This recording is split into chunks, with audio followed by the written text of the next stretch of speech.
ভূমিকা নহ'লে নপঢ়ে এতিয়াতো ভূমিকা আছেই আছে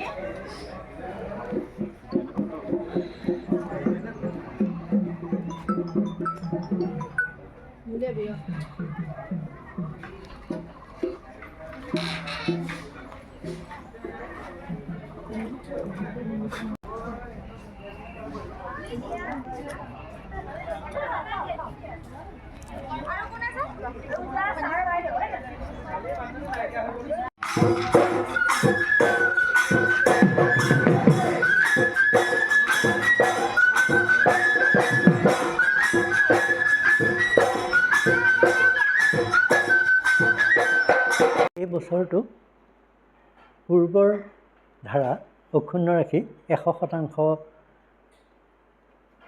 ফলাফলেৰে আমাৰ দেৰগাঁও জাতীয় বিদ্যালয় পুনৰ উজ্জ্বলি উঠিছে। আমাৰ বিদ্যালয়ৰ মুঠ 20জন ছাত্ৰ ছাত্ৰী আছিল আৰু 20জনেই উত্তীৰ্ণ হৈছে, আনহাতে 4জনে ডিষ্টিংশ্যন, 4জনে ষ্টাৰ, মুঠ 14জনে প্ৰথম বিভাগ, 5জনে দ্বিতীয় বিভাগ আৰু 1জনে তৃতীয় বিভাগ লাভ কৰি উত্তীৰ্ণ হৈছে। আনহাতে অসমীয়া বিষয়ত 10জন, ইংৰাজী বিষয়ত 10জন, সমাজ অধ্যয়নত 8জন, সাধাৰণ গণিতত 7জন, সাধাৰণ বিজ্ঞানত 5জন ছাত্ৰ ছাত্ৰীয়ে লেটাৰ মাৰ্ক লাভ কৰাৰ লগতে উচ্চ গণিতত এজনে লেটাৰ মাৰ্ক লাভ কৰিছে। সামগ্ৰিকভাৱে আমাৰ বিদ্যালয়ৰ আমি আশা কৰাৰ ধৰণে ফলাফল লাভ কৰিছে যদিও তাৰ মাজতে আৰু 2জনমানক আমি ডিষ্টিংশ্যনত আশা কৰিছিলোঁ। এগৰাকী ছাত্ৰীৰ পৰীক্ষাৰ ঠিক আগে আগে প্ৰীতিভাষী পৰাশৰ মানে পৰীক্ষাৰ ঠিক আগে আগে তেওঁৰ পিতৃবিয়োগ ঘটে। তাৰ মাজতো তেওঁ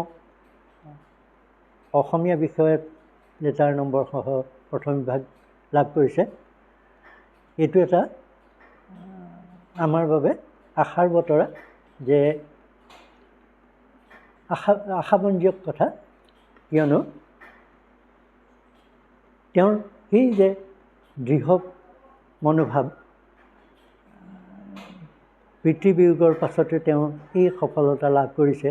আনহাতে কুলচুমা ইছলাম, তেওঁ আৰম্ভণিত ছাত্ৰীগৰাকী আমাৰ বিদ্যালয়ত ভৰ্তি হোৱাৰ সময়ত প্ৰথম যেতিয়া প্ৰাক বিদ্যালয়ত নামভৰ্তি কৰিছিল, সেই সময়ত তেওঁ যথেষ্ট পিছপৰা ছাত্ৰী আছিল, কিন্তু লাহে লাহে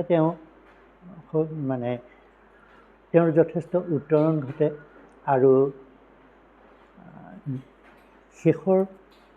দশম শ্ৰেণীৰ শেষৰ ফালে তেওঁ যথেষ্ট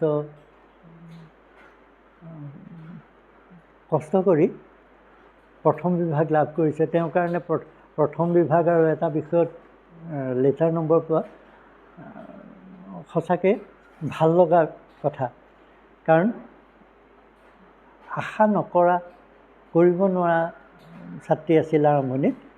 মানে প্ৰথম বিভাগটো দূৰৰ কথা, তেওঁ মূৰামূৰিকৈ পাছ কৰিব নে সেই ধৰণৰ ছাত্ৰ ছাত্ৰী আছিল, কিন্তু শেষত তেওঁ এই ধৰণে সফলতাৰ হাঁহি মাৰিলে। তাৰ বাবে আমি যথেষ্ট সুখী। আৰু যোৱা 20টা বছৰ আমাৰ বিদ্যালয়ৰ ছাত্ৰ ছাত্ৰীয়ে হাইস্কুল শিক্ষান্ত পৰীক্ষাত অৱতীৰ্ণ হৈছে।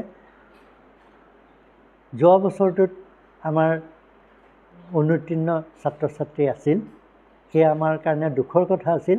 কিন্তু এই বছৰ 20 বছৰত 19টা বছৰৰ সফলতাৰ ধাৰা, 100% সফলতাৰ ধাৰা, এইটো আমাৰ বাবে আশাব্যঞ্জক আৰু এই ধাৰা আমি অব্যাহত ৰাখিম বুলি দৃঢ় প্ৰতিজ্ঞ আমাৰ শিক্ষাৰ্থীসকল আৰু আমাৰ শিক্ষক শিক্ষয়িত্ৰীসকল সকলোৱে ইয়াৰ বাবে প্ৰতিজ্ঞাবদ্ধ। আনহাতে আমাৰ অভিভাৱকসকলেও এই ক্ষেত্ৰত যথেষ্ট সচেতন। আমাৰ বিদ্যালয়ত কেৱল যে ব্যক্তিগত খণ্ডৰ বিদ্যালয় বুলি ক'লে যেন ধনীৰ ঘৰৰ ছাত্ৰ ছাত্ৰীহে আহে, কিন্তু সেইটো নহয়। আমাৰ অসমীয়া মাধ্যমত পঢ়ুৱাবলৈ বহুত অভিভাৱকৰ অনীহা থাকে। বহুত মানে আৰ্থিক দুৰ্বল অভিভাৱকৰ ছাত্ৰ ছাত্ৰীও আমি পাওঁ, কিন্তু তাৰ মাজৰ পৰা আমাৰ সকলো ছাত্ৰ ছাত্ৰীক আমি সমানে আগুৱাই নিওঁ, সেইটোৱে আমাৰ প্ৰধান বৈশিষ্ট্য। জন্মনি তামুলী, মই দেৰগাঁও জাতীয় বিদ্যালয়ৰ পৰা হাইস্কুল শিক্ষান্ত পৰীক্ষাৰ উত্তীৰ্ণ হৈছোঁ। কেনেধৰণে উত্তীৰ্ণ হৈছে? মোৰ আপোনাৰ ভালে উত্তীৰ্ণ হৈছোঁ। মোৰ আপোনাৰ পাৰ্চেণ্টেজ হৈছে আপোনাৰ 85.33। ক'ত ভৱিষ্যতে কি হোৱাৰ সপোন আছে? ভৱিষ্যতে বৰ্তমান এজন ভাল ব্যক্তি হোৱাৰ সপোন আছে। বেছি ডাঙৰ লক্ষ্য লোৱা নাই জীৱনত। এডমিশ্যন ক'ত পঢ়াৰ কথা ক'ত চিন্তা কৰিছে? এডমিশ্যন আপোনাৰ মই গহপুৰ শংকৰদেৱ শিক্ষা নিকেতনত এডমিশ্যন ল'লোঁ। এতিয়া তালৈ যাব লাগিব এতিয়া। মা দেউতাৰ নাম কোৱাচোন? মোৰ দেউতাৰ নাম অপূৰ্ব কুমাৰ তামুলী আৰু মাৰ নাম প্ৰণতি তামুলী। নমস্কাৰ, মোৰ নাম শ্ৰী অনুৰাগ শিৱম। মই দেৰগাঁও জাতীয় বিদ্যালয়ৰ এগৰাকী ছাত্ৰ। মই মেট্ৰিক পৰীক্ষাত 83.63% উত্তীৰ্ণ হৈছোঁ। এতিয়া ক'ত পঢ়িবা তুমি? মই এতিয়া দেৰগাঁও কমলদৰা মহাবিদ্যালয়ত পঢ়িম বুলি ভাবিছোঁ। মা দেউতাৰ নাম কোৱাচোন? মোৰ দেউতাৰ নাম দিগন্ত কুমাৰ নাথ, মাতৃৰ নাম জোলানী নাথ। জাতীয় বিদ্যালয়ৰ পৰা পাছ কৰিছে তুমি? নমস্কাৰ, মোৰ নাম ভূমিকা খাউন। মই দেৰগাঁও জাতীয় বিদ্যালয়ৰ পৰা হাইস্কুল শিক্ষান্ত পৰীক্ষাত 86.16% উত্তীৰ্ণ হ'বলৈ সক্ষম হৈছোঁ। উচ্চতৰ মাধ্যমিক ক'ত পঢ়িবা? মই দেৰগাঁও কমলদৰা মহাবিদ্যালয় বিজ্ঞান শাখাত। মা দেউতাৰ নাম কোৱাচোন? মোৰ দেউতাৰ নাম গোপাল কৃষ্ণ খাউন আৰু মাৰ নাম পপিৰাণী খাউন। নমস্কাৰ, মোৰ নাম শ্ৰী প্ৰিয়াংশু ভট্টাচাৰ্য। মই দেৰগাঁও জাতীয় বিদ্যালয়ৰ পৰা 63.55% লৈ হাইস্কুল শিক্ষান্ত পৰীক্ষাত উত্তীৰ্ণ হৈছোঁ। দেউতাৰ নাম কি?